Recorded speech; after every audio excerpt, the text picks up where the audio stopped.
Hi, everyone. Dr. Jeannie here. We are going into Unit 7, Week 7 of our course. So we only have this week and next week. And remember that next week ends on Saturday. So it would be the 9th, Saturday, October the 9th.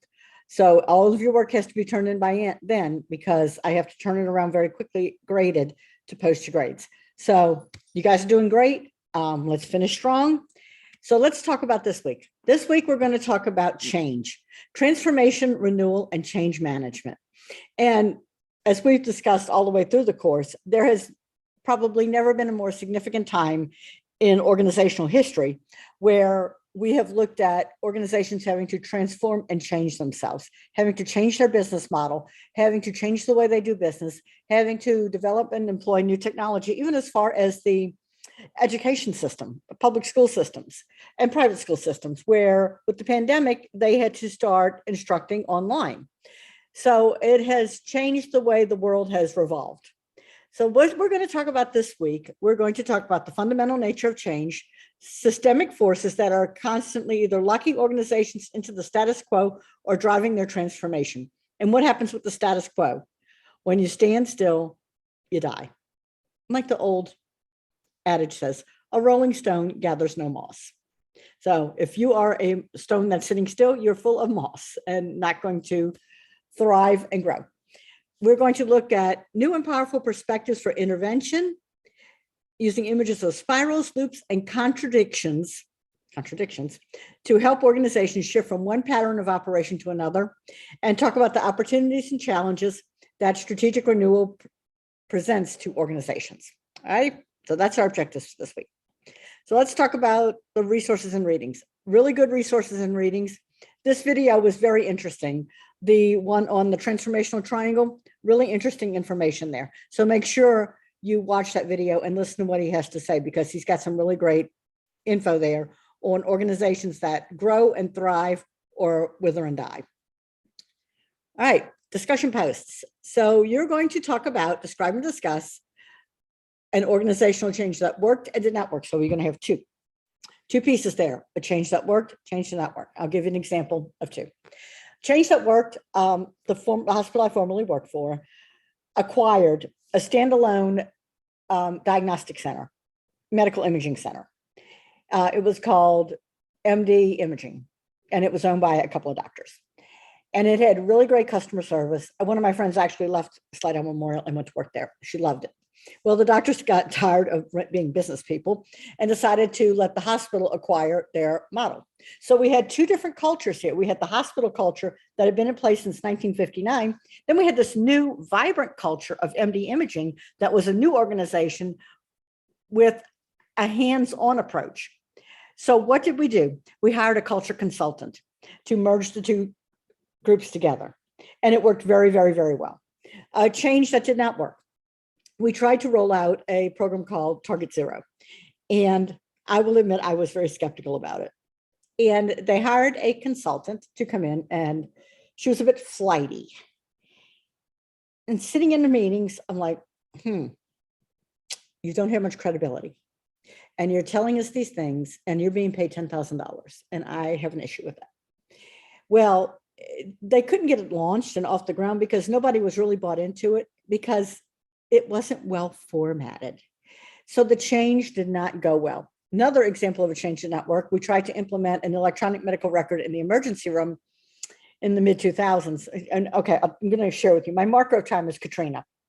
And I think for everybody down here, their marker of time is Hurricane Katrina, 2005. So I think it was a little bit after Katrina. And the staff decided they didn't like it. They didn't like the EMR. They didn't like the tracking board. They didn't like anything. So it died. Well, a couple of years later, the government said, you got to have an EMR. So we put in, oh Lord, now I can't remember the name of it, the electronic medical record. And it was really, really a sharp, good system. And people bought into it because the doctors bought into it. Where we had the most difficulty with the doctors, though, was in getting them to do their charting in the system. They wanted to do it on paper. It's like, No, no, no, no, no. You're going to go in the room. The computer's next to the patient's bed. You're going to work right there. So getting people to do what they need to do sometimes takes leverage. And sometimes you got to use the carrot, dangle a carrot in front of them. It takes a variety of things, but you need to let people know where they're going. And one of the things that's important about change, you have to unfreeze the old habits. If you're someone who likes to eat carbs, it's very hard to unfreeze from eating carbs. And you see people go cold turkey, not eating carbs, and they are hangry and cranky. So you've got to unfreeze that behavior. If smokers have a very difficult time unfreezing that behavior, and they will replace it with a substitute behavior. And sometimes you have to do that. So that's what we're going to talk about this week. Change that worked, change that did not work. All right. Now we're going to talk about, and I like the way they used a fall from grace. How about out of business? Such as BlackBerry and Nokia, and some of you may not have even been using technology when the BlackBerry was around. I remember I had one. It was very cumbersome. You're going to talk about the company you selected and use your concepts in a meaningful manner to support your claims. So this discussion post is not a one paragrapher. You're going to have 2 to 3 paragraphs. So make it meaningful. You need to have some detail and some other examples they give. Blockbuster, Eastern Airlines, or Pan Am. Eastern and Pan Am have been gone for a long, long time. Borders bookstores, Best Buy, Kodak, Circuit City, Yahoo, Motorola, Sears, JCPenney, Kmart, and trying to think of some others. There's a lot of department store chains, like they talked about Sears and JCPenney. Macy's is struggling. Some of the others they've merged, they've acquired, whatever. So that's what you're going to talk about. Pick a company that you're interested in and you can find information on and discuss it in this discussion post. Okay. All righty. Let's look at your assignment. So your assignment this week, you will add a section to your master document that describes one major change. So we're just kind of moving right along that your organization endured. Use at least 4 concepts from the unit resources. Tell why you've drawn these 3 conclusions, and you're going to, again, incorporate it into your paper. Your papers overall have been very well written. I will say that for you. So keep on the same track. You've done a good job with that, and you've done a good job covering the material. And I think you guys are engaged and interested in what you're talking about. So that's what we're going to do this week. If you have any questions, let me know. Now, I'm sure for your Unit 8 paper, let me look at that. Let me flip over to Unit 8 because I want to double check and make sure I'm thinking correctly here. Final course project. This is where I want to go. So major elements. And if you just integrate all your papers. Okay. All right, this one's a little different than what we usually have. We usually have a table of contents. So you don't need a table of contents for your paper this time.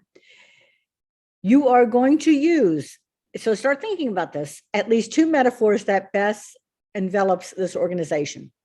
So we've talked about metaphors all through the course. And if you need to go back to your text, go back to your text.